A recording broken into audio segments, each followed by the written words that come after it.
સીતારામ આ અમારે અમદાવાદ હરિબાપા પરિવાર, આ રતિદાદા ઉમા દાદાના પ્રથમ અને પ્રિય શિષ્ય હરિબાપા, એમનો પરિવાર,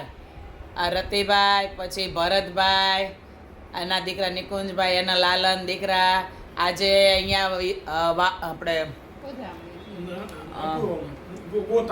ગોતા, આમ બધા ભેગા પહેલાં વાડ જ રહેતા, પણ અત્યારે ગોતા ત્યાં એમનો ફ્લેટ લીધો છે અને ત્યાં પધરામણીમાં ઠાકોરજીને લઈ પધાર્યા છીએ. અને ઉમા બાપાના ખૂબ પ્રિય પાત્ર અને જે પહેલી જ પૂજા જેમને ત્યાંથી ગુરુ પૂનમની કરવામાં આવે છે એવા હરિબાપાનો પરિવાર, હરિબાપા સાનેપરા, એ પરિવારની વચ્ચે આજ પધરામણી. બોલીએ ઉમા બાપાની, કૃષ્ણ કનૈયા, ભાગવત ભગવાન કે